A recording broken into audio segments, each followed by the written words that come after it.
Hello everyone, welcome to GS by doctor Vipin Goyal YouTube channel. So आज इस video में हम डिस्कस करने जा रहे हैं हमारे ज्योग्राफी के एमसीक्यूज सेट नंबर 2। इससे पहले हमने सेट 1 अपलोड कर दिया है। जो भी लास्ट 5 इयर्स के एमसीक्यूज हैं उसको हम डिस्कस कर रहे हैं और आप पढ़े इस चीज को रिवाइज करें, ठीक है, ज्यादा से ज्यादा। और बढ़ते हैं आगे, चलते हैं जी। तो सेट नंबर 2 आज हम डिस्कस करेंगे। सेट नंबर 1 जैसे मैंने आपको बताया, मैंने अपलोड कर दिया है, तो ये सीरीज आगे कंटिन्यू ऐसे चलेगी। और आगे बढ़ने से पहले आपको बता दूं, ये डिफरेंट सोशल मीडिया हैंडल्स के ऊपर आप मुझे फॉलो कर सकते हैं। अपडेट्स जितने भी होते हैं, क्लासेस की जानकारी वगैरह, वो सारे के सारे आपको टेलीग्राम चैनल के ऊपर यहाँ पे शेयर होती है। बाकी आप मुझे किसी भी डिफरेंट सोशल मीडिया के ऊपर आप मुझे जो है जुड़ सकते हैं। इन सब के लिंक जो है डिस्क्रिप्शन और कॉमेंट सेक्शन में आपको मिल जाएंगे। और अगर आप मेरे पेड कोर्स के माध्यम से पढ़ना चाहते हैं तब भी आप पढ़ सकते हैं। तो इसके लिए आपको करना क्या है, इसके लिए आपको करना है स्टडी IQ ऐप और वेबसाइट देखना है। स्टडी IQ ऐप और वेबसाइट जैसे आप देखेंगे, ओपन करेंगे, तो आपको यहां पे स्क्रीन के ऊपर नजर आएगा होम पेज। बिल्कुल एंड में जाना, वहां पे नजर आएगा आपको doctor Vipin Goyal courses view all का बटन।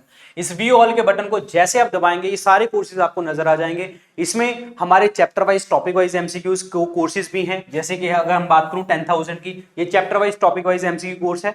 और अगर आप थ्योरी पढ़ना चाहते हैं तो हमारा जीए सिलेक्शन रिकॉर्डेड बैच है और जीएस कोर्स रिकॉर्डेड बैच है हमारा। और प्लस अगर आप जो है स्टेट पीसीएस की तैयारी कर रहे हैं, अभी आने वाले स्टेट पीसीएस की तैयारी कर रहे हैं, तो उसके लिए हमारा क्रैश कोर्स भी है। और अगर आप एसएससी की पढ़ रहे हैं तो टारगेट बैच एसएससी 3 भी है। तो आप कोई भी इसमें से कोर्सेज ले सकते हैं, जैसे आपको अच्छा लगे आप पढ़ सकते हैं, ठीक है। और इन सभी कोर्सेज के अंदर आपको डिस्काउंट लेने के लिए कोड यूज करना है VIP फ्लैश। अगर आप ये कूपन कोड यूज करेंगे तो आपको यहाँ पे डिस्काउंट मिल जाएगा VIP flash coupon code use करके। क्लियर? तो अच्छे से पढ़ें, तैयारी करें। कोई भी आप कोर्स परचेज कर सकते हैं। कोई भी दिक्कत आए, आपको कुछ पूछना है, तो आप मुझे इंस्टाग्राम के ऊपर मैसेज कर सकते हैं। तो स्टार्ट करते हैं आज के पहले क्वेश्चन से। तो देखिए जी स्क्रीन के ऊपर question, the mountain which divides the north and the south India is. जो ऐसी माउंटेन है जो उत्तर भारत को और दक्षिण भारत को डिवाइड करती है, उसे हम क्या कहते हैं? North India and south India को डिवाइड करने वाली जो रेंज है, माउंटेन रेंज, उनका क्या नाम है? उसका क्या नाम है? And that is the Vindhyas. Answer number क्या बनेगा? C is the correct answer. Answer number Vindhyas is the right one. Clear? एक चीज मैं आपको बताना चाहूंगा, अगर आप उत्तर भारत से दक्षिण भारत की तरफ आते हैं, जाने के आप डेक्कन वाले एरियाज में क्रॉस करना चाहते हैं, एंटर करना चाहते हैं, तो मध्य प्रदेश के अंतर्गत एक फोर्ट है जिसे हम क्या कहते हैं? Asirgarh fort.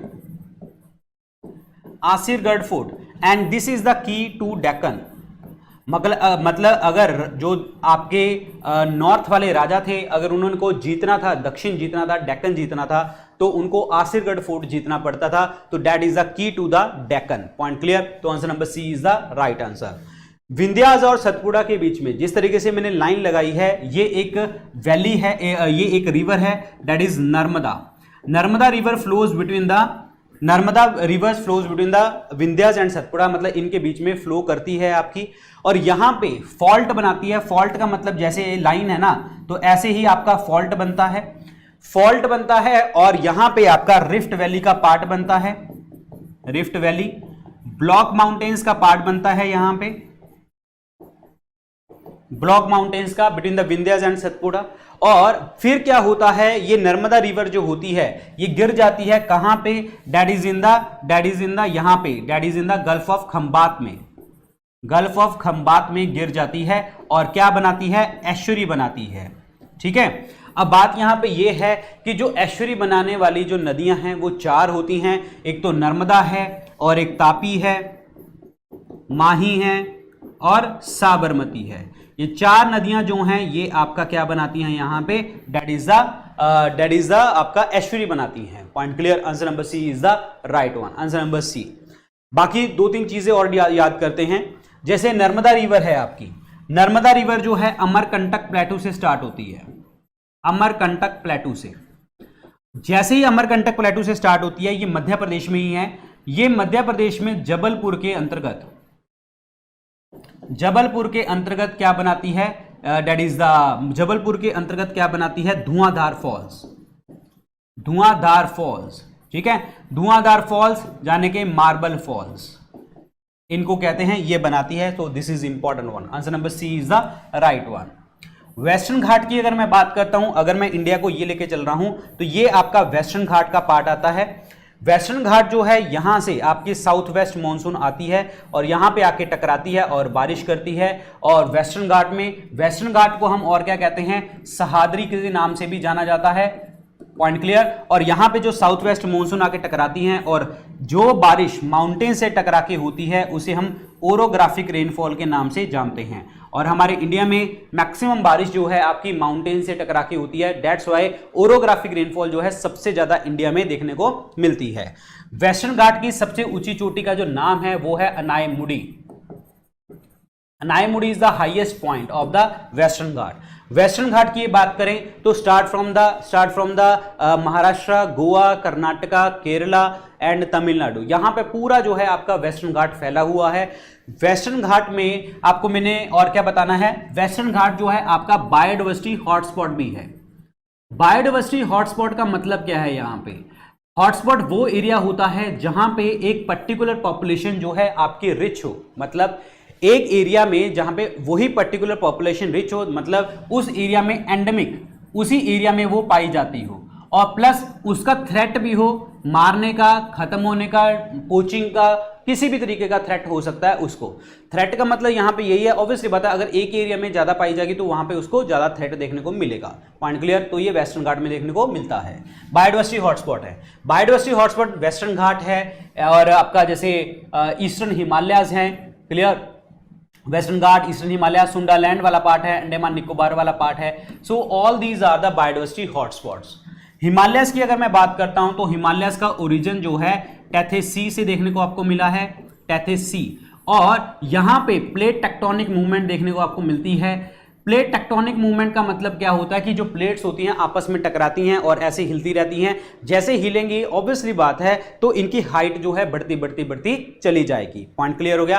Plate tectonic movement में जो आपका हिमालयस है, प्लेट टेक्टोनिक मूवमेंट होती है, that's why it is called the youngest fold mountain, that's why it is called the youngest fold mountain. Clear. और हिमालयस की सबसे ऊंची चोटी का नाम क्या है, माउंट एवरेस्ट, जो कि नेपाल में देखने को हमें मिलती है, माउंट एवरेस्ट। और माउंट एवरेस्ट की सबसे माउंट एवरेस्ट इज 8848.86 मीटर, ये आपकी हाइट है। सो आंसर नंबर क्या बनेगा, C, Vindhyas is the correct answer, Vindhyas.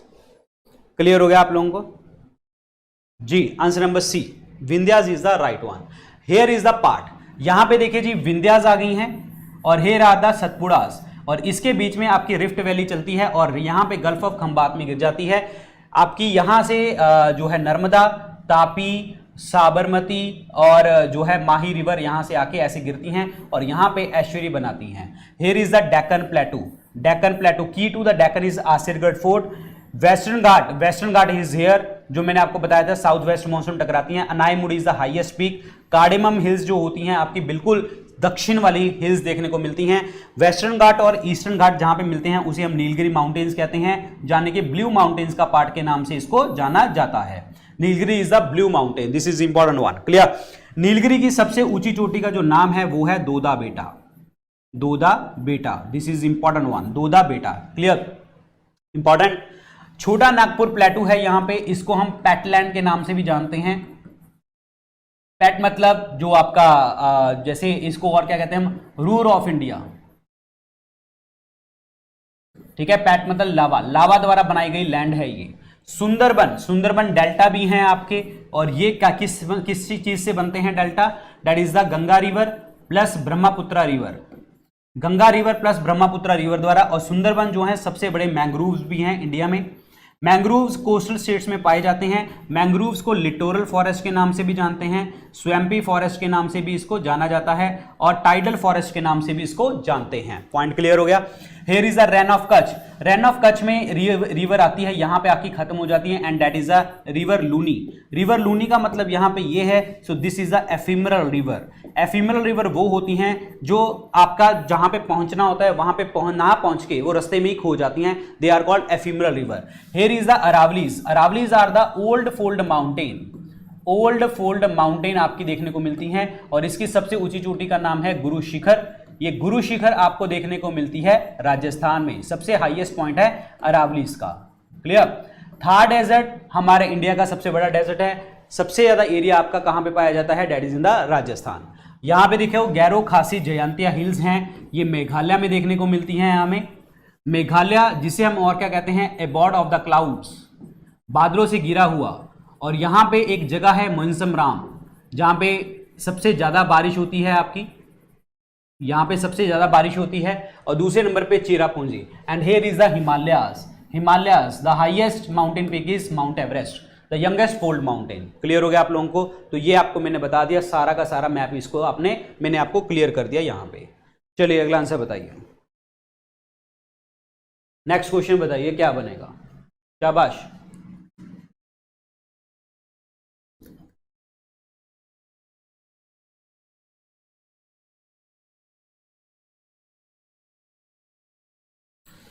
Next question देखिए जी, स्क्रीन के ऊपर क्या कहता है। विच of the following is not and the igneous rocks. इनमें से इग्नियस रॉक्स कौन सी नहीं है, अगन्य चट्टानें कौन सी नहीं हैं। एक सेकंड रुकिए।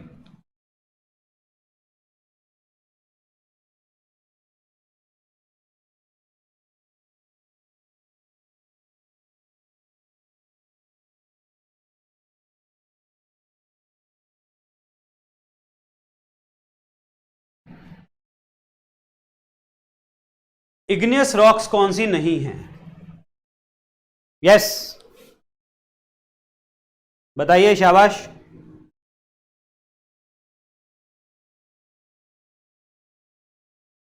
इग्नियस रॉक्स इनमें से कौन सी नहीं है? आपको मेरी वॉइस क्लियर है ना?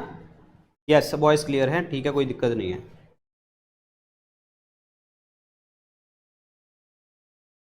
इग्नियस रॉक्स कौन सी नहीं है? यस एक सेकंड रुकिए। हाँ आपको आवाज क्लियर है ना सबको? यस बिल्कुल सही है। चलिए, इग्नियस रॉक्स इनमें से कौन सी नहीं है पूछ रहा है आपका जी। अब आपको एक चीज मैं बता दूं, इग्नियस रॉक्स का मतलब क्या होता है यहां पे। Primary rocks. प्राइमरी रॉक्स का मतलब क्या है आपका, जैसे कि आपको पता है लावा आता है, मैग्मा, वो धरती के ऊपर जब लावा पहली बार जमता है, जब मैग्मा पहली बार जमता है आपका, तो पहली जो चट्टान बनती है वो बनती है आपकी इग्नियस रॉक्स। क्लियर हो गया आप लोगों को?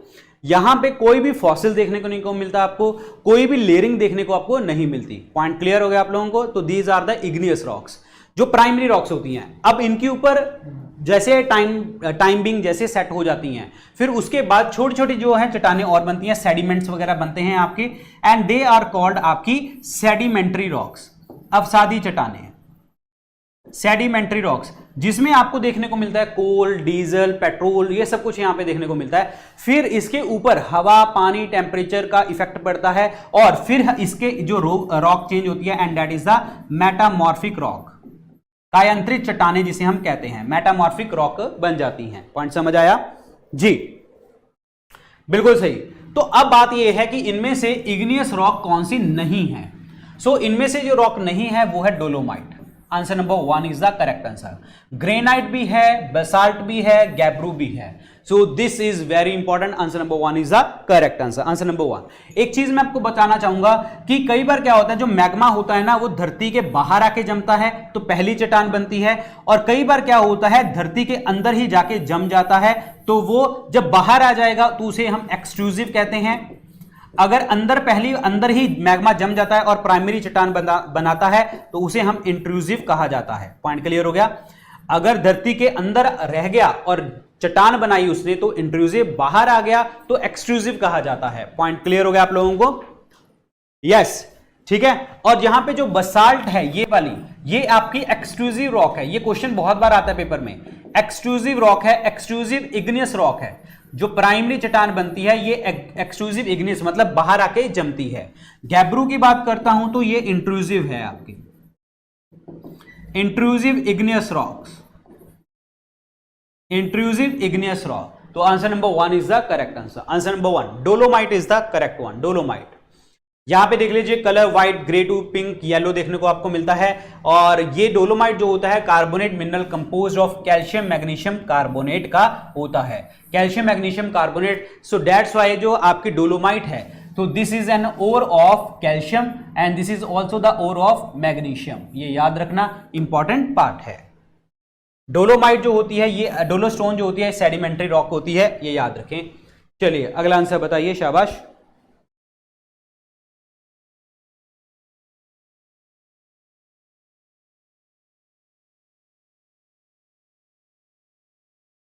इंडियन ओशन की जो डीपेस्ट ट्रेंच है आपकी, वो कौन सी देखने को आपको मिलती है? डीपेस्ट ट्रेंच, हाईएस्ट पॉइंट, मतलब deepest point, the deepest trench कौन सी हमें देखने को मिलती है? यस, बहुत बढ़िया, बहुत बढ़िया जी। ये देखने को मिलती है Java trench. Answer number 1 is the correct answer. एक ऐसा ओशन जिसका नाम किसी कंट्री के नाम के ऊपर है, वो है इंडियन ओशन। ऐसा नहीं है कि इंडिया का ही है, वो सबका है इंडियन ओशन। पॉइंट क्लियर हो गया। और इंडियन ओशन के बारे में बात करता हूं तो यहां पे आपको देखने को मिलती है 90 ईस्ट रिज। एक रिज है 90 ईस्ट रिज देखने को मिलती है। अगर मैं बात करता हूं पैसिफिक ओशन की, जो सबसे बड़ा और सबसे डीपेस्ट ओशन है आपका, वहां की जो ट्रेंच है, deepest trench is Mariana trench, या फिर आप कह सकते हैं चैलेंजर डीप। ठीक है। और आपकी अटलांटिक ओशन, अटलांटिक ओशन जो है सबसे बिजिएस्ट ओशन है आपका, ट्रेड वगैरह बहुत होता है। यहां पे आपकी प्यूर्टो रिको ट्रेंच देखने को मिलती है। फिर इंडियन ओशन आ गया, मैंने बता दिया, जावा हो गई है आपकी। फिर अगर हम बात करें अटलांटिक हो गया, और अगर हम बात करें आर्कटिक की, तो आर्कटिक में एक मैंने आपको हमेशा बताता हूं क्वेश्चन, ये एक कॉन्टिनेंटल शेल्फ जो होती है जहां पे सबसे ज्यादा फिशिंग ग्राउंड देखने को हमें मिलते हैं, फिशिंग ग्राउंड। और कॉन्टिनेंटल शेल्फ सबसे ज्यादा वाइडेस्ट किसकी है? आर्कटिक ओशन की। और आर्कटिक ओशन में भी कहां पे? साइबेरिया की, साइबेरिया की। समझ आया आप लोगों को? तो आंसर नंबर क्या बनेगा? A is the correct one, A option जी। आंसर नंबर ए क्लियर हो गया आप लोगों को। एल्यूशन ट्रेंच, एल्यूशन और अलास्का के बीच में एटाकामा, एटाकामा डेजर्ट याद कर लीजिए, पेपर में बहुत बार आता है। एटाकामा डेजर्ट कहां पे बनता है? जैसे फॉर एग्जांपल मान के चल रहा हूं मैं, यहां पे suppose this is south America, और साउथ अमेरिका के यहां पे इधर कोई इधर की तरफ ये करंट चलता है, that is a cold ocean current. और इसको करंट को हम क्या कहते हैं? पेरुवियन करंट, या फिर इसको हम्बोल्ट करंट के नाम से जानते हैं, हम्बोल्ट करंट, पेरुवियन और हम्बोल्ट करंट। और यहां पे आपकी जो है एक डेजर्ट बनता है, and that desert is called आपका एटाकामा डेजर्ट। ये याद रखना है। तो answer number 1 is the correct answer. Java trench is the right one. So here is the Puerto Rico, Atlantic Ocean में देखने को मिलती है आपको, पैसिफिक ओशन में आपको मैरियाना ट्रेंच है, इंडियन ओशन में जावा ट्रेंच देखने को आपको मिलती है, और यहां पे साउथ में साउथ सैंडविच ट्रेंच देखने को आपको मिलती है। So these are very important points. Clear? चलिए आगे बढ़ते हैं, आंसर बताइए, शाबाश। द रेलवे स्टेशन मेंडी पाथर जो लोकेटेड है, ये कहां पे है? मेंडी पाथर जो लोकेटेड है आपका, ये कहां पे है? सो मेंडी पाथर जो आपका रेलवे स्टेशन है, so this is located in the, that is Meghalaya. Answer number B is the correct answer, Meghalaya. Answer number B, Meghalaya में देखने को आपको मिलता है। तो दिस इज द आपका, दैट इज रेलवे स्टेशन। और मेघालय की अगर मैं बात करता हूं तो ये आपको मैंने बताया था, गैरो खासी जयंतिया नाम की हिल्स हैं यहां पे। Abode of the clouds, Mawsynram, Cherrapunji के बारे में मैंने बताया था अभी आपको। यहां पे नौकरेक नेशनल पार्क देखने को मिलता है, बलपक्रम नेशनल पार्क आपको देखने को मिलते हैं। So this is important one. Sikkim की बात करता हूं, सिक्किम हमारे भारत देश का, आजाद भारत का 22nd स्टेट बनी थी 36 अमेंडमेंट एक्ट 1975 द्वारा। अगर आपसे पूछा कौन से ईयर में, तो 1975 लगाएंगे। सिक्किम हमारे भारत देश का पहला ऑर्गेनिक स्टेट रहा है, और पहली जो है ओपन डिफिकेशन फ्री, खुले में शौच ना करने वाली स्टेट जो है सिक्किम रही है। सिक्किम में आपका कंचनजंगा नेशनल पार्क देखने को मिला है, जो हाईएस्ट पॉइंट है आपका सिक्किम का भी। कंचनजंगा वर्ल्ड हेरिटेज साइट भी देखने को मिलती है। त्रिपुरा में अगर हम बात करें तो यहां पे आपका क्लाउडेड लिपर्ड नेशनल पार्क है आपका। रुद्र सागर लेक देखने को मिलती है आपको यहां पे, रुद्र सागर लेक। त्रिपुरा एक ऐसी स्टेट है जहां जो तीनों साइड से किससे गिरी हुई है? बांग्लादेश से। जो तीनों साइड से बांग्लादेश से गिरी हुई है त्रिपुरा।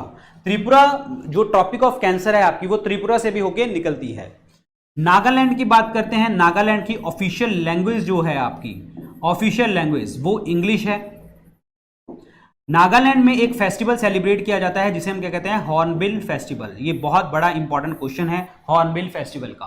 तो answer number B is the correct answer. Answer number B जी, that is Meghalaya. The first railway station Meghalaya Mendipathar. चलिए अगला आंसर बताइए।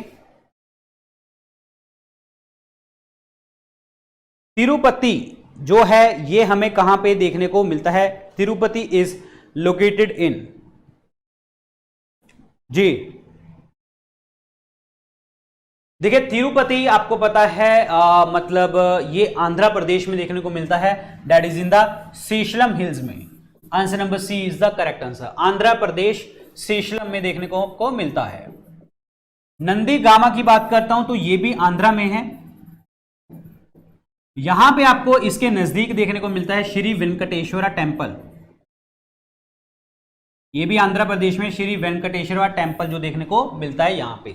नीलगिरी माउंटेन्स की अगर मैं बात करता हूं तो यहां पे वेस्टर्न घाट और ईस्टर्न घाट आके मिलते हैं और ये नीलगिरी माउंटेन है और इसकी सबसे ऊंची चोटी का नाम क्या है? दोदा बेटा। और वैसे मैंने आपको बताया है कि ये तमिलनाडु का पार्ट होता है। अगर आपसे पूछा कि नीलगिरी हिल्स कौन कौन सी स्टेट से मतलब मिलके बनती है, यहां पे 3 स्टेट से, तमिलनाडु, केरल और कर्नाटक, ये तीनों से मिलके आपकी नीलगिरी हिल्स का पार्ट बनता है जिसे हम ब्लू माउंटेन्स कहा जाता है। बिल्कुल सही। रत्नागिरी, रत्नागिरी है कहां पे? So this is in the Maharashtra. Maharashtra में देखने को मिलती है। तो answer number C is the correct answer. Andhra is the right answer.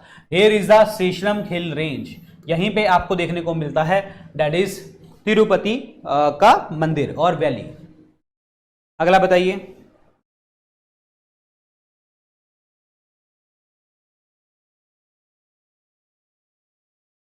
बहुत बढ़िया। क्वेश्चन देखिए जी क्या कहता है, इनमें से ऐसे कौन से ट्रीज हैं और कौन से ट्रीज हैं शिप्स और बिल्डिंग्स वगैरह बनाने में आपको काम करते हैं?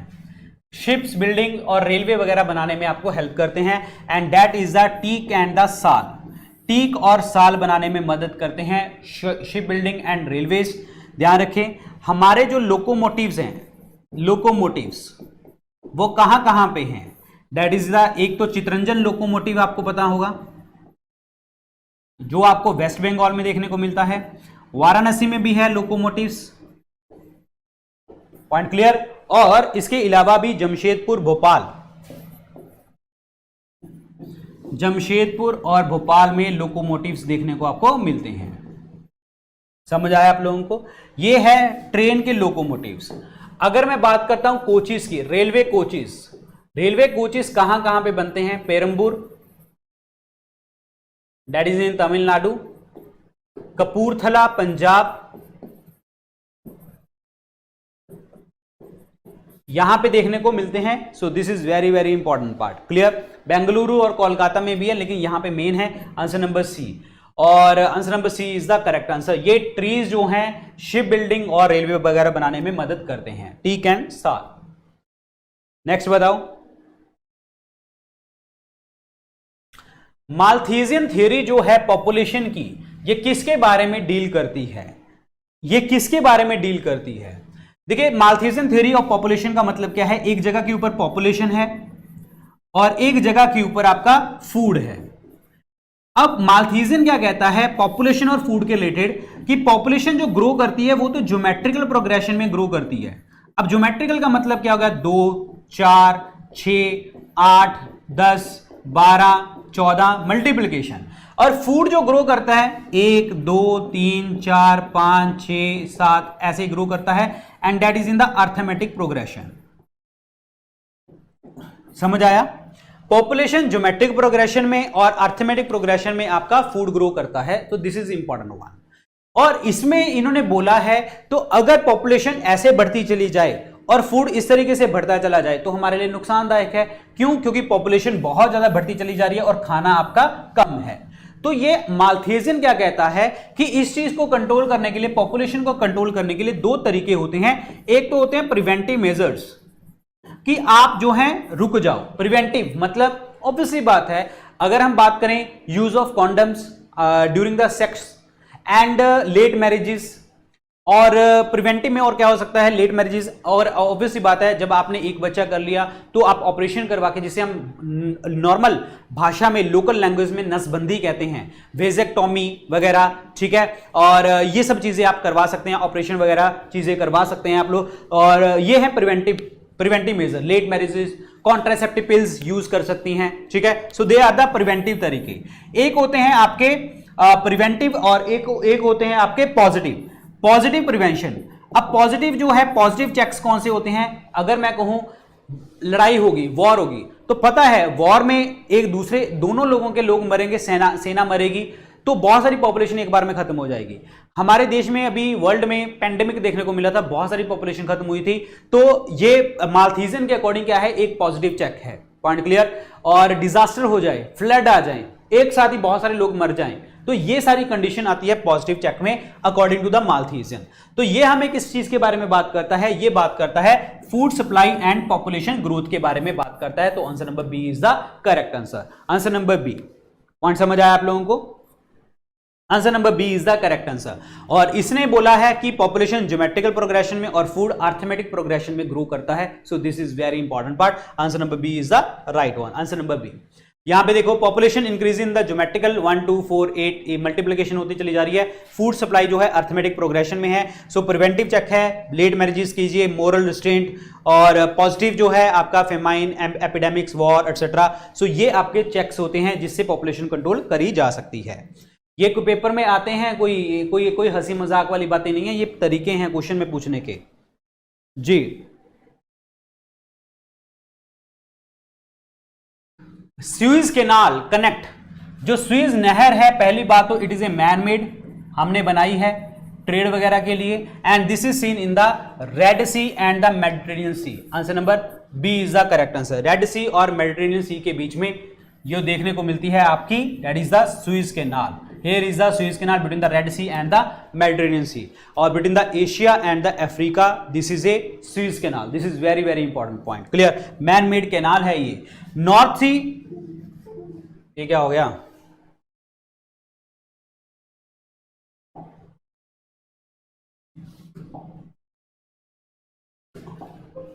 चलिए, अगर मैं बात करता हूं यहां पे नॉर्थ सी और बाल्टिक सी की, इसके बीच में नॉर्थ सी और बाल्टिक सी में आपका देखने को मिलता है कील कैनाल। कील कैनाल। रेड सी और अरेबियन सी जो जुड़ते हैं वो जुड़ते हैं आपके गल्फ ऑफ एडन।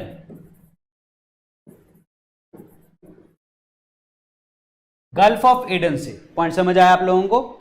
जी हां, जो कि अरब सागर और रेड सी से कनेक्ट करता है थ्रू द बेबल मंडेब। बिल्कुल सही। तो आंसर नंबर क्या बनेगा? बी ऑप्शन बनेगा करेक्ट आंसर। अगला बताइए, ऐसी जगहें जहां पे सेम लेवल ऑफ रेनफॉल होता हो, ऐसी जगहें जहां पे रेनफॉल सेम होता हो, उसे हम क्या कहते हैं? यस, शाबाश। रेनफॉल सेम होता हो उसे हम क्या कहते हैं? Isohyet line. Answer number C, isohyet, same rainfall. Clear? Isobath जानने के, जहां पे दो एरिया जहां पे डेप्थ सेम हो, that is called isobath. Isobar मतलब ऐसी दो जगहें जहां पे प्रेशर सेम हो। Point clear?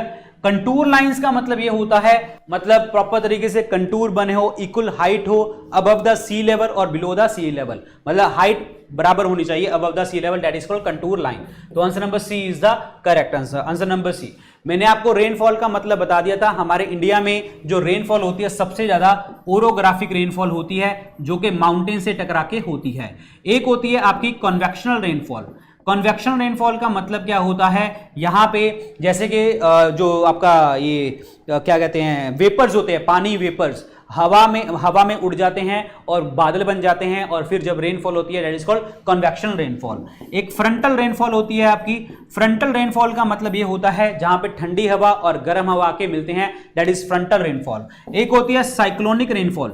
साइक्लोनिक रेनफॉल का मतलब ये होता है जब आपका साइक्लोन आते हैं इस तरीके से, पॉइंट समझ आया? सेंटर में लो प्रेशर होता है, बाहर आपका हाई प्रेशर होता है, और साइक्लोन जो होते हैं नदर्न हेमिस्फीयर में, उत्तरी गोलार्ध में एंटी क्लॉकवाइज चलते हैं, और इसका उल्टा साइक्लोन जो है आपके सदर्न हेमिस्फीयर में वो क्लॉकवाइज चलते हैं। ये आपको पता होना चाहिए। तो answer number C is the right answer, isohyet. So these are the isohyet. अगला क्वेश्चन बताइए, इनमें से सबसे ज्यादा जो बायोडायवर्सिटी देखने को मिलती है आपको कहां पे देखने को मिलती है? बायोडायवर्सिटी का मतलब क्या होता है? जैविक विविधता। मतलब आपकी जो बायोडायवर्सिटी रिच वहां पे वो भी जहां पे आपका हाई रेनफॉल देखने को मिलेगा, हाई रेनफॉल और हाई टेम्परेचर, ये कंडीशन देखने को आपको मिलेंगी, तो वहां पे आपका बायोडायवर्सिटी वाला पार्ट देखने को मिलेगा। अगर मैं बात करता हूं ये सबसे ज्यादा कहां पे देखने को मिलता है, जैसे इक्वेटर वाला एरिया, इक्वेटर वाले एरिया से ऊपर जाएंगे तो आपका क्या होगा? Tropical region. तो ट्रॉपिकल रीजन में यहां पे सबसे ज्यादा जो है आपके बायोडायवर्सिटी देखने को मिलती है between the Tropic of Cancer and between the Tropic of Capricorn, जाने के 23.5 डिग्री नॉर्थ और 23.5 डिग्री साउथ सदर्न में। तो यहां पे जो है आपकी देखने को मिलती है, ट्रॉपिकल जोन है ये, और इसी एरिया में सबसे ज्यादा पॉपुलेशन देखने को मिलती है जब बायोडायवर्सिटी देखने को हमें मिलती है। पॉइंट समझ आया? Answer number C is the correct answer. जैसे ही हम ट्रॉपिकल से पोलर एरिया में जाएंगे तो आपकी बायोडायवर्सिटी कम होती चली जाएगी, रिवर्स नॉर्मल है। और डेजर्ट्स की बात करता हूं, आपको पता होगा दिन के टाइम पे, डे टाइम पे ये गर्म होते हैं, वार्म होते हैं, और नाइट के टाइम पे जो है वो कूल हो जाते हैं डेजर्ट। ये डेजर्ट का मतलब क्या है? वहां की मिट्टी यानी कि सॉइल आपकी रात को ठंडी हो जाती है और दिन के टाइम पे गर्म हो जाती है। सॉइल की एक ऐसी कैपेसिटी होती है जल्दी गर्म होने की और जल्दी ठंडी होने की। पॉइंट समझ आया? तो इसका मतलब उसके पास स्पेसिफिक हीट क्या है? आपकी लो है, लो स्पेसिफिक हीट, यानी कि विशिष्ट ऊष्मा जो है आपकी कम है, जिसके कारण डेजर्ट जो है दिन के टाइम पे गर्म और रात के टाइम पे ठंडे होने लग जाते हैं। तो आंसर इसमें क्या बनेगा आपका? 4 is the correct answer. Tropical region is the right one. Tropical region clear हो गया आप लोगों को? ये वाला पार्ट है जहां पे आपका सबसे ज्यादा आपकी पॉपुलेशन देखने को मिलती है इन एरियाज में, जो आपकी बायोडायवर्सिटी की। चलिए अगला आंसर बताइए। The boundary between the earth crust and mental is, earth crust और मेंटल के बीच में जो होती है लाइन, पपड़ी और मेंटल के बीच में जो सीमा होती है उसे हम क्या कहते हैं? सो ये आपके पार्ट हैं। देखिए जी, क्रस्ट वाला पार्ट जो होता है वो आउटर क्रस्ट और इनर क्रस्ट होता है, जिसमें आपकी कॉर्नर डिस्कंटिन्यूटी देखने को मिलती है between the upper and the lower crust.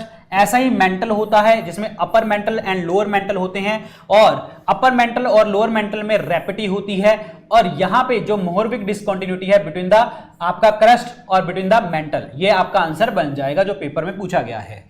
अब लोअर मेंटल और आउटर कोर में जो आपको देखने को मिलती है that is the Gutenberg, outer core और इनर कोर में देखने को मिलती है लेमन। मैंने आपको बताया था, आपको याद कैसे करना है ये word? CMR good leaders, shortcut मैंने आपको बताया था, CMR good leaders, Conrad, Mohorovicic, deputy, Gutenberg and Lehmann. So ऐसे आपको डिवाइड कर लेना है, आपको पता लग जाएगा। अब बात करते हैं क्रस्ट की। क्रस्ट में आपको सियाल और सीमा देखने को मिलता है, silicon, aluminium, silicon, magnesium. Core की बात करता हूं तो यहां पे आपको देखने को मिलता है निफे, दैट इज निकल और आयरन देखने को हमें मिलता है, निकल और आयरन। चलिए अगला आंसर बताइए।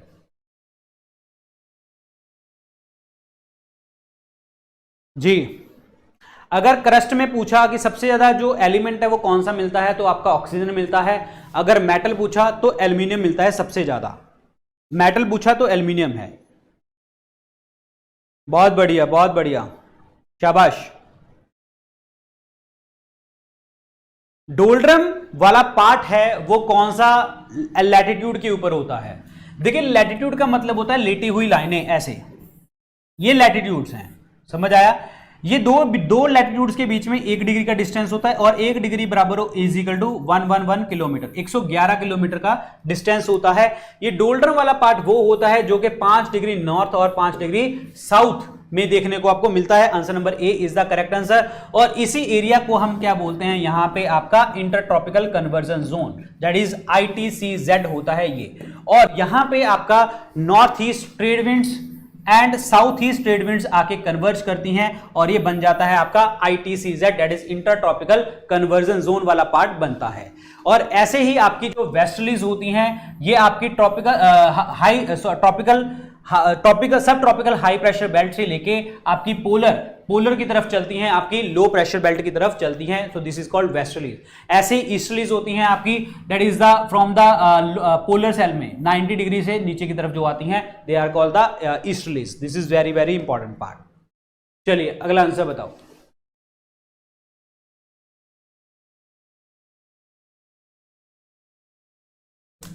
एल्प्स माउंटेन जो आपको देखने को मिलती है वो कहां पे देखने को मिलती है? एल्प्स माउंटेन सारी बताता हूं मैं आपको। अफ्रीका की बात करें तो एटलस है, साउथ अमेरिका की बात करें तो एंडीज, नॉर्थ अमेरिका की आपकी रॉकीज, यूरोप की एल्प्स माउंटेन। तो अब क्वेश्चन एल्प्स पे था तो आंसर इसमें क्या बनेगा? 1। So north America Rockies, south is the Andes and Africa is the Atlas. तो answer number 1, Europe is the correct one. Europe, here is the Alps mountain, clear, that is in the Europe। जब metamorphism होता है, granite rock जो होती है वो किसमें बदल जाती है? ग्रेनाइट रॉक जो है बदल जाती है किसमें? मैंने आपको बताया था कि जो ग्रेनाइट है आपका वो क्या है? सेडिमेंट्री रॉक है, अवसादी चट्टान है। जब मेटामॉर्फिज्म होता है, हवा, टेम्परेचर, पानी का प्रेशर बढ़ता है तो वो नीस में कन्वर्ट हो जाता है, यानी कि B option is the correct answer. Answer number B. एक होता है सैंडस्टोन, ये भी क्या है आपका? सेडिमेंट्री रॉक होती है, इसके ऊपर हीट, टेम्परेचर, प्रेशर लगता है और ये बदल जाता है आपका क्वार्ट्जाइट के अंतर्गत। ऐसे ही आपका लाइमस्टोन होता है, लाइमस्टोन के ऊपर हीट, टेम्परेचर, प्रेशर लगता है तो ये मार्बल में कन्वर्ट हो जाता है। और ऐसे ही आपकी शेल गैस होती है, सेडिमेंट्री होती है, हवा, टेम्परेचर, प्रेशर से स्लेट में कन्वर्ट हो जाता है। पॉइंट समझ आया? तो आंसर नंबर क्या बनेगा? B, gneiss is the correct answer. Answer number B is the right one. Answer number B. ये देखिए मेटामॉर्फिज्म बढ़ रहा है, ग्रेनाइट जो है आपकी नीस में कन्वर्ट हो रही है। क्लियर? चलिए अगला बताओ। Green house effect means, green house effect word का मतलब क्या होता है? ग्रीन हाउस इफेक्ट का मतलब यह होता है जब आपका एटमॉस्फेयर, मतलब एटमॉस्फेयर अगर हीट होने लग जाए। एटमॉस्फेयर हीट कैसे होगा, गर्म कैसे होगा? एटमॉस्फेयर गर्म होगा या तो 6 ग्रीन हाउस गैसेस से जो कैटेगरीज करी गई हैं, carbon dioxide, methane, nitrous oxide जिसे हम लाफिंग गैस कहते हैं, sulphur hexafluoride, hydrofluorocarbon, perfluorocarbon. So these are the 6 greenhouse gases, या तो इसके कारण। इसके अलावा 3 ऐसी चीजें हैं जो ग्रीन हाउस इफेक्ट शो करती हैं, यानी कि एटमॉस्फेयर को गर्म करके रखती हैं। वाटर वेपर, इंफ्रारेड रेस और आपका ओजोन, ये भी करती हैं। अगर उसने पूछा ग्रीन हाउस गैस में कौन सा ज्यादा हीटिंग इफेक्ट करता है तो कार्बन डाइऑक्साइड। अगर आपने पूछा कि ग्रीन हाउस इफेक्ट कौन सबसे ज्यादा करता है तो वाटर वेपर। पॉइंट समझ आया? So what is this greenhouse effect? That is the trapping of the solar energy due to the atmospheric gases. तो आंसर नंबर क्या बनेगा? C is the correct answer. Answer number C, yes, answer number C is the correct one. Greenhouse effect, atmosphere को गर्म कर देना। अगला बताइए। Winds blowing constantly in one direction in rocky desert form. देखिए जी क्या होता है, अगर एक ही डायरेक्शन में हवा चलती चली जाती है और रॉक वाली डेजर्ट है तो उसको क्या बना लेती है ये? तो दैट इज यार्डंग्स बना देती है। तो answer number C is the correct answer, yardangs. तो इस तरीके से आपको देखने को मिलता है, जब एक ही जगह के ऊपर आपको हवा का प्रेशर लगता जाए तो इस तरीके से जोन बनने लग जाते हैं और इसे हम क्या कहते हैं? यार्डंग्स के नाम से जाना जाता है, यार्डंग्स के नाम से। क्लियर? Answer number C. और ऐसी एक चट्टानें होती हैं, अगर उसके ऊपर हवा, प्रेशर, टेम्परेचर का फर्क पड़ता चला जाए तो ये एक मशरूम की फॉर्म में निकल आती हैं, उसे हम क्या कहते हैं? मशरूम रॉक्स के नाम से जाना जाता है। तो answer number C is the correct answer. Answer number C, that is yardang is the correct one, yardangs. जी हां, क्लियर? चलिए आंसर नंबर सी। अगला बताओ।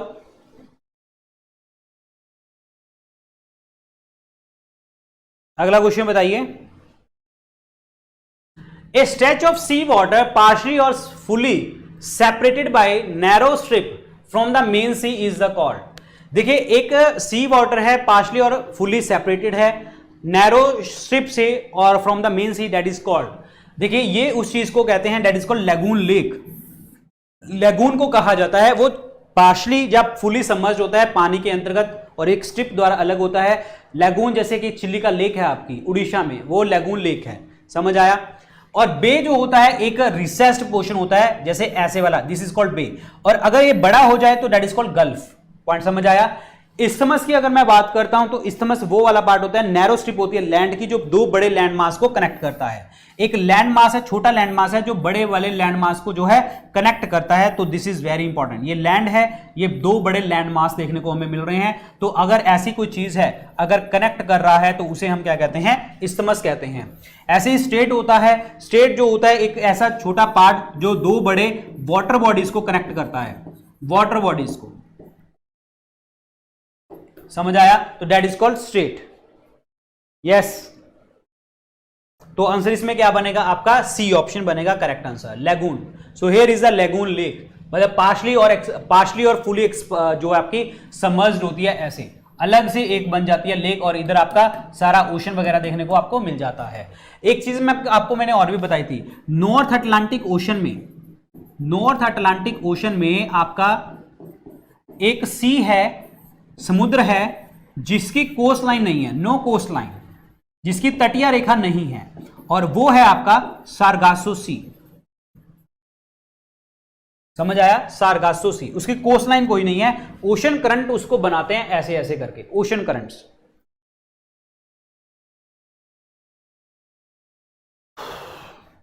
चलिए, ब्लैक सॉइल जो है आपका, ये किस नाम से जाना जाता है? Yes, so this is called regur soil. Answer number D. ये एक्चुअली क्या होता है, ये मिट्टी जो होती है ब्लैक सॉइल होती है, ये कॉटन के लिए बहुत ज्यादा इंपॉर्टेंट होती है। जैसे इसके अंदर हम पानी डाल दें, तो उसकी रिटेंशन बहुत ज्यादा होती है, पानी की रिटेंशन मैक्सिमम है, और उसके ऊपर क्या पड़ने लग जाते हैं, क्रैक्स पड़ने लग जाते हैं उसके मिट्टी के ऊपर, that is called regur soil. और ये जो सॉइल है ये वेदरिंग से बनती है, जाने के हीट टेम्परेचर पानी का वहां पे इफेक्ट पड़ता है उस जो है चट्टान के ऊपर, वेदरिंग होती है आपकी, वेदरिंग से आपका, और वेदरिंग भी किस चीज की, वॉल्केनिक रॉक की, और वो मिट्टी बनती है आपकी रेगूर सॉइल बनती है। क्लियर हो गया आप लोगों को। और रेगूर सॉइल मैंने आपको बता दिया कॉटन की खेती के लिए बड़ी इंपॉर्टेंट होती है। खादर की बात, एलुवियल सॉइल जो है हमारी, जो नॉर्थ इंडिया में बनती है मैक्सिमम, और ये फुट हिल्स ऑफ हिमालयस में देखने को मिलती है सबसे ज्यादा, फुट हिल्स ऑफ हिमालयस में, क्योंकि नदियां वगैरह लेके आती हैं। हमारे इंडिया में 40% एरिया में एलुवियल सॉइल, जलोढ़ मिट्टी देखने को मिलती है, जो कि एग्रीकल्चर के लिए सबसे ज्यादा इंपॉर्टेंट होती है एलुवियल सॉइल। पॉइंट क्लियर हो गया। और इसमें लाइम पोटाश जो होता है वो ज्यादा होता है, लाइम एंड पोटाश ज्यादा होता है, इंक्रीज अमाउंट में होता है आपका, और फास्फोरस जो होता है आपका वो कम अमाउंट में देखने को मिलता है, कम अमाउंट में। पॉइंट समझ आया। और ऐसे ही अगर मैं बात करता हूं आपकी खादर सॉइल की, यस खादर की, तो उसे हम न्यू एलुवियल सॉइल के नाम से जानते हैं, और बांगड़ की बात करते हैं तो ओल्ड एलुवियल सॉइल के नाम से इसको जाना जाता है। पॉइंट समझ आया आप लोगों को। तो आंसर इसमें क्या बनेगा आपका, that is D, regur soil is the correct answer. Regur soil Deccan trap basalt region में हमें देखने को मिलती है। द ड्राइएस्ट लोकेशन जो है आपके वर्ल्ड की कंट्री में कौन सी फॉर्म देखने को मिलती है, driest location, that is in the Chile देखने को मिलती है ड्राइएस्ट लोकेशन। यस, बिल्कुल सही। अगर मैं नॉन पोलर की बात करूं जहां पे बारिश मतलब बर्फ वगैरह नहीं है, तो एटाकामा डेजर्ट, ये आपका एटाकामा डेजर्ट जो है आपका सबसे ज्यादा शुष्क है, यानी कि ड्राइएस्ट है, and this is seen in the South America, Atacama desert. Answer number B, Chile is the correct answer, Chile. So here is the Atacama, यहीं पे आपका चिले वाला पार्ट है, so this is important one, here is the Chile. Shortest day कब देखने को आपको मिलेगा इंडिया में? इंडिया की अगर मैं शॉर्टेस्ट डे की बात करता हूं तो इंडिया जो है आपका नदर्न हेमिस्फीयर में और ईस्ट हेमिस्फीयर में आता है। तो मतलब मेन जब हम डेज की बात करते हैं तो नदर्न और सदर्न की बात करते हैं, और जो उत्तर और दक्षिण की बात करते हैं। तो यहां पे जब सन की किरणें जो हैं नीचे सदर्न हेमिस्फीयर में कैप्रिकॉन के ऊपर पड़ेंगी, कैप्रिकॉन मतलब 23.5 डिग्री साउथ में पड़ेंगे। जब सन की किरणें यहां पे पड़ेंगी ना, तो ऑब्वियसली बात है दिन लंबा कहां पे होगा, यहां पे लॉन्गेस्ट डे यहां पे होगा, क्लियर, और शॉर्टेस्ट नाइट देखने को हमें मिलेगी। और इसी टाइम पे जाके यहां पे सदर्न हेमिस्फीयर में क्या मिलेगी, गर्मी। और इसके चलते नदर्न हेमिस्फीयर में जहां पे इंडिया की लोकेशन है आपकी, नदर्न हेमिस्फीयर में यहां पे जो डे होगा वो आपका शॉर्ट होगा, छोटा होगा, और लॉन्गेस्ट नाइट होगी, लंबी नाइट होगी ये, और प्लस ये होगा आपका विंटर वाला दिन, और इसे हम विंटर सॉल्स्टिस कहा जाता है नदर्न हेमिस्फीयर में। और ये कब होता है, 22 दिसंबर को होता है। तो answer number A is the correct answer, answer number A. Clear हो गया आप लोगों को। जून में आपका 21 जून की बात करता हूं तो जून में आपके ट्रॉपिक ऑफ कैंसर के ऊपर जो है सन की रेज पड़ती हैं। जब सन की रेज ट्रॉपिक ऑफ कैंसर के ऊपर पड़ेंगी तो इसका मतलब लॉन्गेस्ट डे यहां पे होगा, शॉर्टेस्ट नाइट होगी, क्लियर, और डे क्या होगा, वार्म होगा, दिन वाला दिन जो होगा वो गर्म देखने को आपको मिलेगा, और नाइट ठंडी देखने को मिलेगी। पॉइंट क्लियर हो गया आप लोगों को। और यहां पे ट्रॉपिक ऑफ कैंसर, और इस दिन यहां पे 21 जून को क्या लगेगा आपका, समर सॉल्स्टिस, समर सॉल्स्टिस, और ये होगा आपका नदर्न हेमिस्फीयर में। पॉइंट समझ आया आप लोगों को, नदर्न हेमिस्फीयर में। तो answer number C is the correct answer, answer number C. Yes, March 21 को आपका लगता है स्प्रिंग इक्विनॉक्स और वर्नल इक्विनॉक्स। इसका मतलब क्या होता है कि सन की किरणें जो पड़ती हैं वो इक्वेटर के ऊपर पड़ती हैं, यानी कि 0 डिग्री के ऊपर, और 0 डिग्री को हम क्या कहते हैं, ग्रेट सर्कल के नाम से जानते हैं, ग्रेट सर्कल के नाम से। ऐसे ही 22 और 23 सितंबर को जो है आपकी सन की किरणें पड़ती हैं, अगेन इक्वेटर के ऊपर पड़ती हैं, और इसे हम क्या कहते हैं, दैट इज स्प्रिंग और वर्नल। यहां पे 22 और 23 सितंबर को क्या कहते हैं, यस, ऑटम इक्विनॉक्स।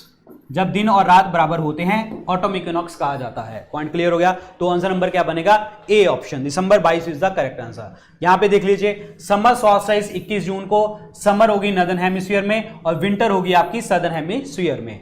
और यहां पे देख लो 22 दिसंबर को जब सन की किरणें कैप्रिकॉन के ऊपर पड़ती हैं, यानी कि 23.5 डिग्री साउथ में पड़ती हैं, तो समर होगा आपका सदर्न हेमिस्फीयर में, और ऐसे ही विंटर कहां पे होगी आपकी, नदर्न हेमिस्फीयर में। और यहां पे दिन और रात बराबर हो जाते हैं स्प्रिंग इक्विनॉक्स में। स्प्रिंग इक्विनॉक्स जो है आपका 21 मार्च को पड़ता है, और ऐसे ही ऑटम इक्विनॉक्स जो है 23 सितंबर को पड़ता है। तो दिन और रात बराबर होने लग जाते हैं यहां पे। क्लियर हो गया आप लोगों को। सो this is the part.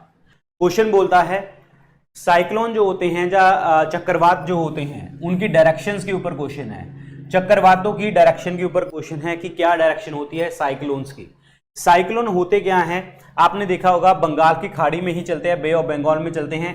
Actually ये इस तरीके से रोटेट करते हैं ऐसे, clear. So these are the cyclones. और ये साइक्लोन के सेंटर में होता है लो प्रेशर और बाहर होता है हाई प्रेशर, क्लियर। अगर मैं यहाँ पे इंडिया का पेनिसुलर इंडिया मान के चलूं, साउथ इंडिया मान के चलूं, तो ये बे ऑफ बंगाल में ऐसे स्टार्ट होता है, हाई प्रेशर बाहर होता है, लो प्रेशर अंदर होता है, और धरती के ऊपर लो प्रेशर होता है, मतलब लैंड के ऊपर। तो इसीलिए ये हाई प्रेशर से लो प्रेशर की तरफ चलते हैं ऐसे, क्लियर। इनकी डायरेक्शन ऐसे रहती है इधर को।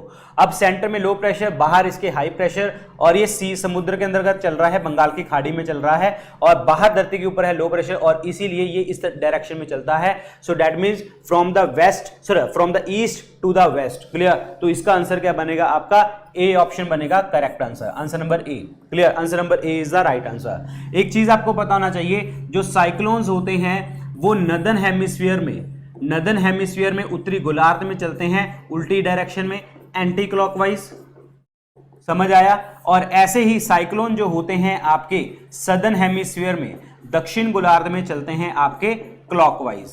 ये आपको याद रखना है। So this is important one, clear. तो answer number A is the correct answer, answer number A. So यहां पे देखिए, जिसे साइक्लोन है इंडिया में बोला जाता है, एशिया में बोला जाता है, क्लियर। ये टाइफून जो बोला जाता है आपका चाइना में, साउथ चाइना सी के अंतर्गत बोला जाता है, समझ आया आप लोगों को। ये इक्वेटर है, ये हरिकेन्स, ये हरिकेन अटलांटिक और पैसिफिक ओशन में बोले जाते हैं, हरिकेन्स वगैरह। So this is very important part, yes. समझ आ गया आप लोगों को जी। North Atlantic, gulf of Mexico, यहाँ पे हरिकेन्स, अगेन यहाँ पे भी हरिकेन्स बोला जाता है आपका। Eastern and the north central Pacific में भी बोला जाता है। और एक चीज आपको बता दूं, ऑस्ट्रेलिया में इसको क्या बोलते हैं, ऑस्ट्रेलिया में बोला जाता है विले विले, विले विले। क्लियर हो गया आप लोगों को? सो ये याद रखना है आपको। चलिए अगला आंसर बताइए।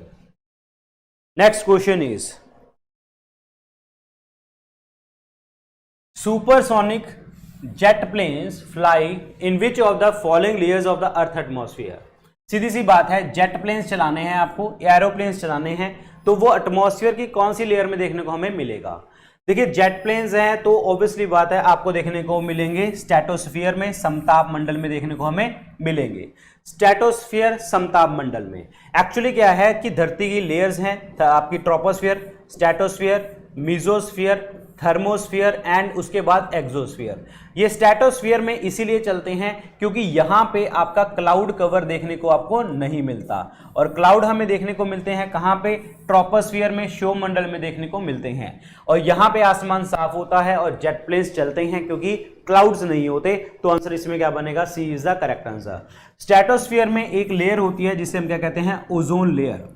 और यहां पे जो स्ट्रेटोस्फीयर में ओजोन होती है उसे हम क्या कहते हैं? गुड ओजोन कहा जाता है, जो कि हमें अल्ट्रावायलेट रेज से बचाती है। लेकिन एक ट्रोपोस्फीयर में भी ओजोन होती है जिसे हम क्या कहते हैं? Bad ozone. बैड ओजोन का मतलब यहां पे ये है कि जो ग्रीन हाउस इफेक्ट शो करता है, जैसे धरती से कोई भी पार्टिकल्स जैसे धुआं वगैरह फैक्ट्रीज वगैरह से निकलता है और आके धुआं जो है जम जाता है कहां पे? ट्रोपोस्फीयर में। और फिर वो क्योंकि अगर हम बात करें रेनफॉल की, अगर हम बात करें क्लाउड्स की, तो वो सब कुछ आपके शोमंडल में देखने को मिलते हैं। और बैड ओजोन का मतलब यहां पे ये है कि ये ग्रीन हाउस इफेक्ट शो करेंगे, और जब यहां से बारिश वाला पार्ट आएगा, बारिश से ऑब्वियसली बात है वो केमिकल्स मिलेंगे और धरती के ऊपर गिरेंगे तो एसिड रेन की फॉर्म में गिरेंगे, जिसमें sulphur dioxide plus nitrogen dioxide देखने को आपको मिलेगा यहां पे। क्लियर? मीजोस्फीयर की बात करता हूं तो सबसे ज्यादा कोल्डेस्ट लेयर देखने को मिलती है, सबसे ठंडी लेयर है यहां पे।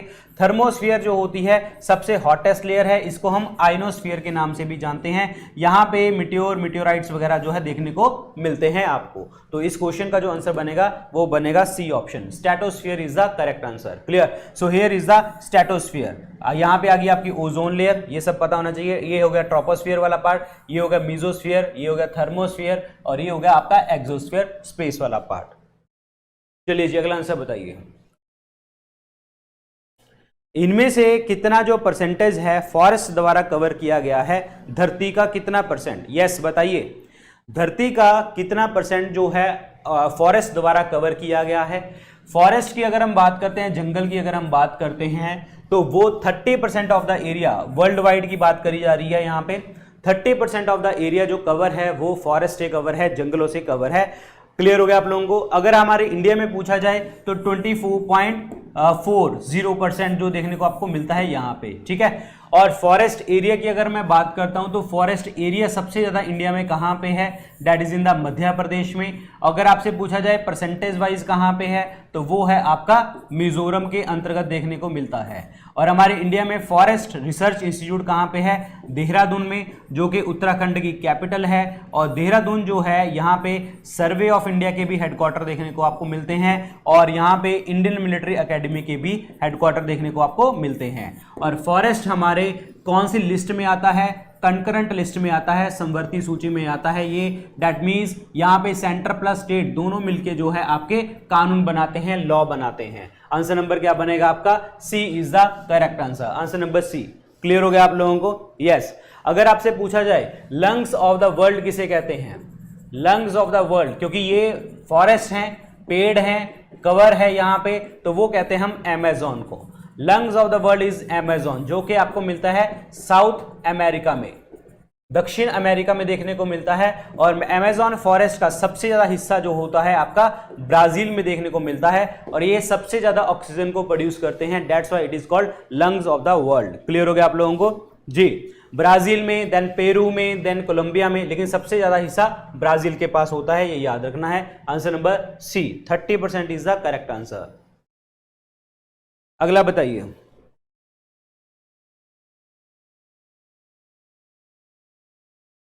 Prime meridian degree measurement. देखिए प्राइम मेरिडियन डिग्री क्या होती है, ये होती है मेरिडियंस। ये क्या होती हैं, मैंने सीधी सीधी लाइनें मारती, थोड़ी सी कर्व होते हैं धरती को लेके, ठीक है। ये होते हैं मेरिडियंस और इनमें से एक होती है प्राइम मेरिडियन। प्राइम मेरिडियन मान के चलो ये है, ये होती है 0 डिग्री और ये कहां से क्रॉस करती है, ये आपकी दैट इज लंदन, जिसे हम कहते हैं GMT, Greenwich mean time. Clear हो गया आप लोगों को, 0 डिग्री से क्रॉस करती है। अब 1 डिग्री के बीच में 1 डिग्री मतलब 1 डिग्री आपका डिफरेंस बढ़ता चला जाएगा। 1 डिग्री का मतलब यहां पे क्या है, 4 मिनट के बराबर है। जितना आप जितने डिग्री दूर होंगे उसको मल्टीप्लाई बाय कर लेना है 4 के साथ, तो आपका टाइम पीरियड निकलता चला जाएगा कि आप उस जगह से कितनी दूर हैं। कौन समझ आया। और ये प्राइम मेरिडियन जो होती है ये होती है 0 डिग्री लॉन्गिट्यूड के ऊपर। इनको लॉन्गिट्यूड भी कहते हैं, क्लियर, मेरिडियन भी कहा जाता है, ये आपको याद रखना है। Now the part is, India से जो मेरिडियन है वो कौन सी क्रॉस करती है, 82.5 डिग्री क्रॉस करती है ईस्ट में। दैट मींस जहां पे जो ये हम 0 डिग्री मान के चल रहे हैं, फॉर एग्जांपल ये आपकी 82.5 डिग्री है, क्लियर, ये ईस्ट में है और ये क्रॉस करती है आपकी कहां से, इंडिया से क्रॉस करती है। तो दैट मींस 1 डिग्री बराबर 4 मिनट, 82.5 डिग्री मतलब क्या हो गया, 330 मिनट, और 330 मिनट का मतलब क्या हो गया, 5 घंटे 30 मिनट का काम आपका हो गया यहां पे। तो दैट मींस लंदन से हम कितनी दूर हैं, ग्रीनविच मीन टाइम से कितना दूर हैं, 5 घंटे 30 मिनट जो है दूर देखने को हमें मिलते हैं। So this is very very important part. Clear, answer इसमें क्या बनेगा आपका, C is the correct answer. अब बात यह है कि इंडिया से जो 82.5 डिग्री है वो कहां से क्रॉस करती है, वो उत्तर प्रदेश से क्रॉस करती है, पहले उत्तर प्रदेश से, क्लियर, फिर उसके बाद जाती है मध्य प्रदेश, क्लियर, छत्तीसगढ़, उड़ीसा, क्लियर, और कौन सी है, आंध्र प्रदेश। यहां से क्रॉस करती है आपकी ये 82.5 डिग्री, क्लियर। उत्तर प्रदेश हो गया, मध्य प्रदेश हो गया और उड़ीसा, छत्तीसगढ़ एंड देन उसके बाद आपका आंध्र प्रदेश। तो यहां से क्रॉस करती है क्या, that is prime meridian, 82.5 degree meridian. So this is again important one. Clear, answer number C is the correct answer. So these are the degrees जो मैंने आपको बताई हैं, और 1 डिग्री 1 सेगमेंट मतलब 1 डिग्री। ये तो बड़ा सिंपल सा क्वेश्चन है। पन्ना नेशनल पार्क जो है आपका कहां पे देखने को मिलता है, पन्ना नेशनल पार्क। पन्ना नेशनल पार्क जो है आपका देखने को मिलता है मध्य प्रदेश में। Answer number D. Panna mines भी है यहां पे मध्य प्रदेश में, जो कि फेमस है डायमंड के लिए, they are called diamond mines. Clear, diamond जो है आपका प्योरेस्ट फॉर्म है कार्बन का, क्लियर, नेचुरल हार्डेस्ट सब्सटेंस है। समझ में आ रहा है आप लोगों को, नेचुरल हार्डेस्ट सब्सटेंस है, ये शाइन करता है। वो रीजन क्या होता है इसका, टोटल इंटरनल रिफ्लेक्शन के कारण चमकता है ये। पन्ना हमारा बायोस्फीयर रिजर्व भी है ये, और पन्ना बायोस्फीयर रिजर्व जो है हमारे 12वां बायोस्फीयर रिजर्व बना था, जो कि मैन एंड बायोस्फीयर प्रोग्राम के अंतर्गत आया यूनेस्को के। This is important one. Otherwise हमारे टोटल इंडिया में 18 बायोस्फीयर रिजर्व हैं, जिसमें से 12वां biosphere reserve man and biosphere programme के अंतर्गत आया, वो मध्य प्रदेश से आया। क्लियर, यहाँ पे कान्हा, बांधवगढ़, सतपुड़ा, पेंच, ये आपके जो डिफरेंट नेशनल पार्क्स है ये देखने को आपको मिलते हैं यहाँ पे। क्लियर हो गया। यस, वन विहार भी आपको देखने को मिलता है यहाँ पे, बिल्कुल सही। क्लियर, राजस्थान की अगर मैं बात करता हूं तो यहाँ पे दैट इज रणथंबोर, यहाँ पे सरिस्का टाइगर रिजर्व भी है यहाँ पे, और Keoladeo national park, Keoladeo, this is important one. Maharashtra में तदोबा नेशनल पार्क है यहाँ पे। गुजरात में एशियाटिक लाइंस के लिए बड़ा फेमस है, दैट इज गिर national park, this is important one. Clear हो गया आप लोगों को जी। और महाराष्ट्र में नावेगांव, संजय गांधी, ये सब देखने को मिलते हैं। क्लियर हो गया आप लोगों को जी। तो आंसर इसमें that is D is the correct answer, Madhya Pradesh is the right one, Madhya Pradesh. चलिए जी अगला आंसर बताइए। What is the longest river of the world?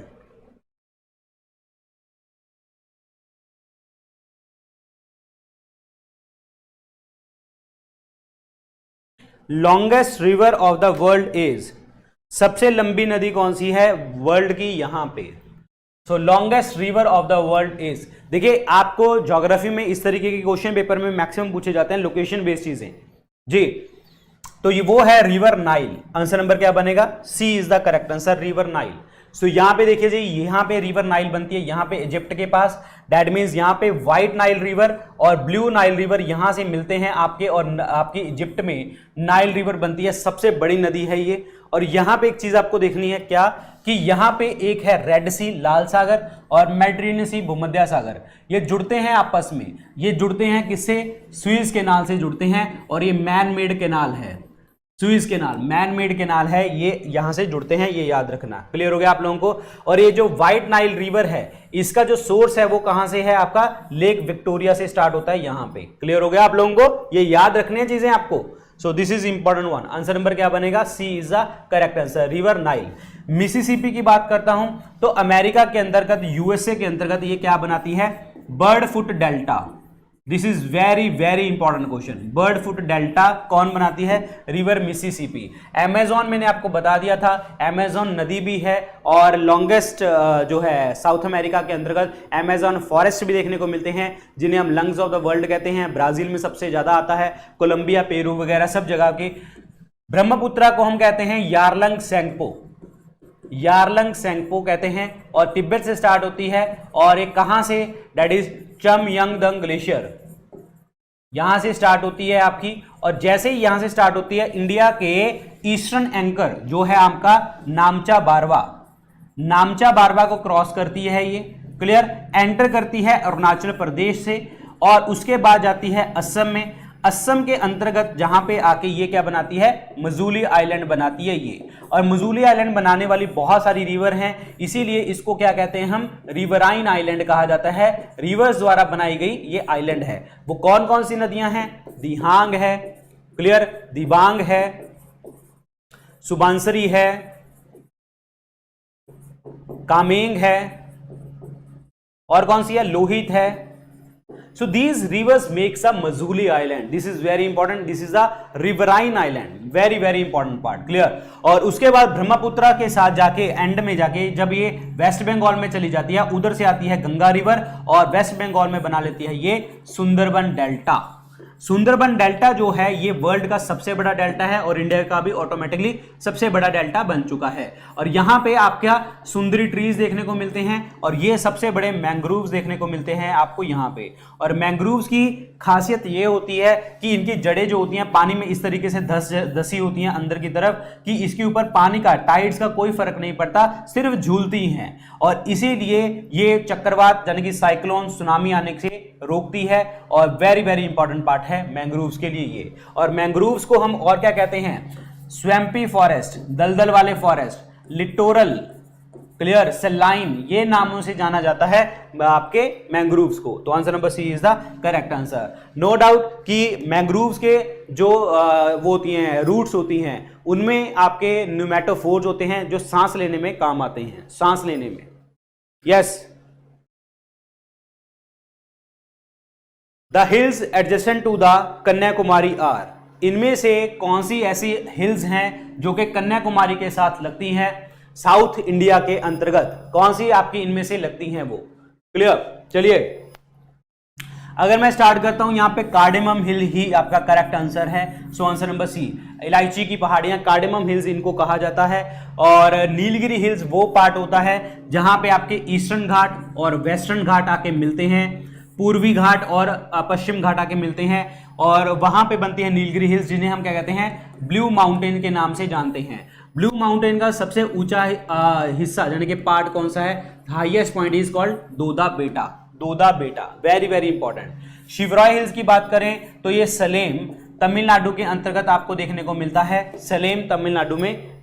Yes, बिल्कुल, शिवराय हिल्स सलेम तमिलनाडु में देखने को हमें मिलेंगी। अन्नामलाई हिल्स को और किस नाम से जाना जाता है? एलिफेंटा हिल्स के नाम से जाना जाता है, ये याद रखना। This is important one. Answer number C is the correct answer. एक चीज मैं आपको बताता हूं, जब भी हम साउथ इंडिया की बात करते हैं तो यहां से आपकी 3 हिल्स याद रखनी है, cardamom, that is Annamalai and आपकी पालन हिल्स। तो this is very important. Cardamom, Anamalai and Palani hills, ये साउथ इंडिया से उत्तर भारत की तरफ अगर हिल्स की बात करते हैं तो कैप वर्ड याद रखना, नीचे से ऊपर कैप वर्ड है, CAP, cardamom, Anamalai and Palani hills. So this is very important part. Answer number C is the right one. चलिए अगला आंसर बताइए।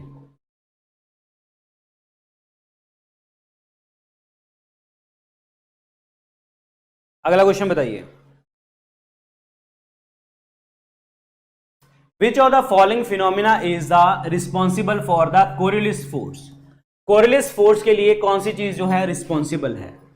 कोरिलिस फोर्स के लिए आपकी कौन सी चीज जो है रिस्पॉन्सिबल है? कोरिलिस फोर्स एक्चुअली क्या है? एक एपरेंट फोर्स होती है। जब धरती रोटेट करती है, जब धरती रोटेट करती है तो एक फोर्स पैदा होती है जिसे हम क्या कहते हैं? Coriolis force. वो इसी तरीके से पैदा होती है जिस तरीके से मेरा हाथ है, ऐसे, इस तरीके से। क्लियर? कोरिलिस फोर्स इस तरीके से पैदा होती है। अब कोरिलिस फोर्स जो होती है वो नदर्न हेमिस्फीयर में हवा को राइट डायरेक्शन में घुमा देती है और आपकी सदर्न हेमिस्फीयर में वो लेफ्ट हैंड साइड के ऊपर घुमा देती है धरती को और हवा को भी। क्लियर हो गया आप लोगों को? चलिए जी, right in the northern hemisphere and left in the southern hemisphere. Yes, this is very important part. अब बात यहां पे ये है कि कोरिलिस फोर्स के लिए कौन सी चीज जो है रिस्पॉन्सिबल है? So this is the rotation of the earth around its axis. तो आंसर इसमें क्या बनेगा? C is the correct answer, answer number C. अब एक चीज आपको याद रखनी है, जब भी रोटेशन आएगी, लाइक फॉर एग्जांपल मैं यहां पे खड़ा हूं तो मैं रोटेट कर रहा हूं ऐसे, सपोज करो कि धरती रोटेट करे तो मैं अपनी जगह पे रोटेट कर रहा हूं ना, तो दैट मींस अपनी एक्सिस के ऊपर रोटेट कर रहा हूं। जब भी रोटेशन होगी, जब भी रोटेशन होगी, क्या होगा? दिन और रात का फिनोमिना बनेगा, डे एंड नाइट का फिनोमिना बनेगा। पॉइंट समझ आया? दूसरी बात यहां पे आती है रेवोल्यूशन की। रेवोल्यूशन का मतलब होता है कि किसी के इर्द गिर्द आप चक्कर निकाल रहे हैं ऐसे, तो that is called revolution. Revolution से हमेशा बनते हैं आपके सीजन, सीजन्स बनते हैं। This is very important. ये ग्रेविटेशनल पुल जो है, gravitational pull from the moon, ये क्या होता है कि धरती को खींचने की पावर, धरती को कितना खींचा जा सकता है, तो मून के पास ग्रेविटेशनल पुल ज्यादा होता है देन द सन। व्हाई? क्योंकि मून जो है बहुत ज्यादा नजदीक होता है धरती के पास। जब मून जो है धरती को बहुत ज्यादा खींच लेता है तो आपके क्या प्रोड्यूस होती हैं? टाइड्स, जिसे हम कहते हैं टाइड्स। क्लियर? ज्वार भाटे। Answer number C is the right answer, answer number C. चलिए अगला आंसर बताओ।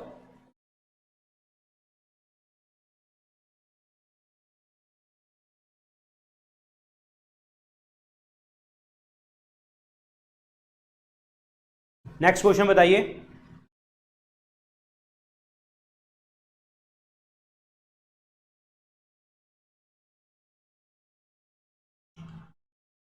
ये कुछ पार्ट हैं और ये चीजें कहां से कहां प्रोड्यूस होती हैं, ये क्वेश्चन है आपका। ये एग्रीकल्चर प्रोडक्ट्स के ऊपर है और ये आपके प्रोड्यूसर के ऊपर बात आती है कि कौन कौन से सबसे ज्यादा प्रोड्यूसर देखने को मिलते हैं। कॉटन की अगर मैं बात करता हूं, कॉटन, कॉटन सबसे ज्यादा आपको देखने को मिलता है आपके कहां पे? That is in the Gujarat वाले हिस्से में। सो ए का बनेगा आपका सेकंड। क्लियर हो गया आप लोगों को? ए का बनेगा आपका सेकंड ऑप्शन। और उसके बाद ग्राम, ग्राम जो देखने को मिलता है ये हमें देखने को मिलता है मध्य प्रदेश के अंतर्गत, ये बनेगा 1। ब्लैक पेपर, ये तो आपको पता है केरल में है, 4। पाइनएप्पल लगा दो, 3। Clear? So 2143 is the right answer, answer number 1 is the right answer, 2143 is the correct one. Now the part is, जो कॉटन है, कॉटन के लिए एक रेवोल्यूशन है दैट इज कॉल्ड आपका silver fibre revolution. Silver fibre revolution देखने को मिलेगा। कॉटन के लिए सॉइल चाहिए होती है ब्लैक सॉइल, जिसे हम और क्या कहते हैं? रेगूर सॉइल के नाम से भी जाना जाता है। वाटर रिटेंशन पावर इनकी बहुत ज्यादा देखने को मिलती है और जैसे ही रिटेंशन कर लेती हैं थोड़ी देर बाद उसमें क्रैक पड़ने लग जाते हैं वहां पे। ब्लैक पेपर के लिए केरल बड़ा मशहूर है और केरल को हम और क्या कहते हैं? केरल को हम बोलते हैं स्पाइस सिटी, स्पाइस सिटी के नाम से भी जाना जाता है। This is very important. और स्पाइस सेंटर भी हमारे केरल में ही है। केरल में आपकी जो है नेचुरल रबड़ बहुत ज्यादा प्रोड्यूस होती है यहाँ पे, और नेचुरल रबड़ वर्ल्ड वाइड मिलती है आपको थाईलैंड के अंतर्गत। Very very important again. Kerala में एक मोनाजाइट सैंड है, मोनाजाइट सैंड ऑफ केरल, जहां पे प्रोड्यूस होता है आपका थोरियम। और थोरियम जो है रेडियोएक्टिव सब्सटेंस है। थोरियम की ओर कौन सी है? पिच ब्लेंड है। और पिच ब्लेंड ओर है किसकी? दैट इज यूरेनियम की। और इंडिया में यूरेनियम कहां पे मिलता है? जादूगोड़ा माइंस ऑफ झारखंड में, जादूगोड़ा माइंस ऑफ झारखंड में देखने को मिलेगा। वर्ल्ड वाइड यूरेनियम देखने को मिलता है हमें कजाकिस्तान में। सो this is very important part, समझ के रखना, क्योंकि ये एक क्वेश्चन है, 1 से 10 कैसे बन सकते हैं वो एग्जामिनर आपसे पूछेगा। चलिए अगला आंसर बताइए।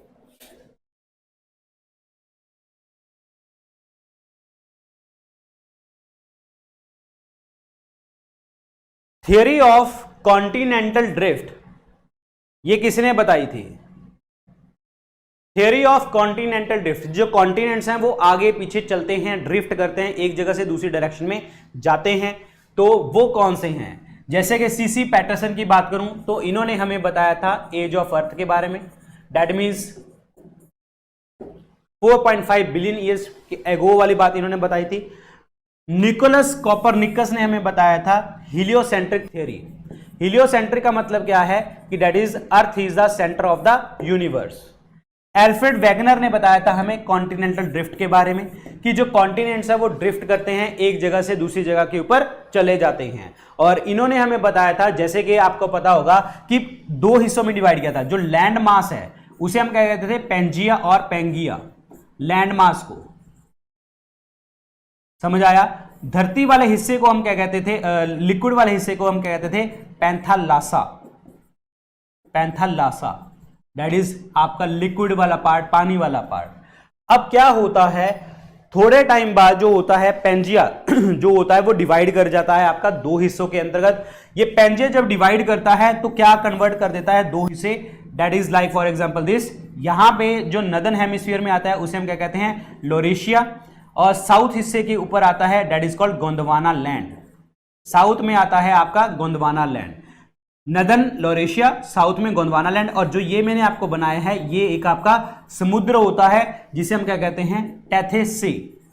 और इस टेथेस सी से ही आपकी जो आती है हिमालयस का ओरिजिन देखने को हमें मिलता है। So this is important, answer number C is the right answer. Yes, answer number C.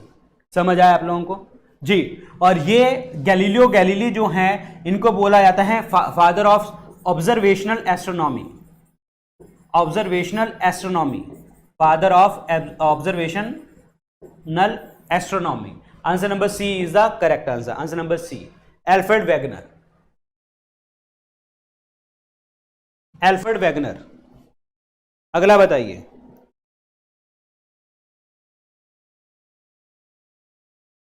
Yes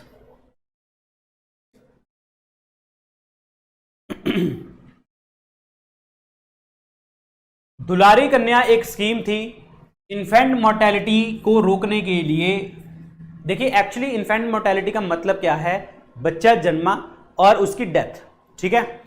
और उसका रीजन ये भी माना जाता है कि जैसे भ्रूण हत्या जिसे हम कहते हैं, लाइक फॉर एग्जांपल हम कहते हैं कि गर्ल चाइल्ड को मार देना, ठीक है। तो ये इन्फेंट मोर्टेलिटी रेट कम होना उसका भी रीजन बन सकता है कि अगर 1000 बच्चे जन्म लेते हैं तो जन्म लेते ही कितने बच्चों की डेथ हो जाती है, तो that is called infant mortality rate, जिसे आप इंडिया में 34 चल रहा है, ठीक है, 34 के आसपास। तो अब बात यहाँ पे ये है कि ये दुलारी स्कीम किसने इंट्रोड्यूस करी थी।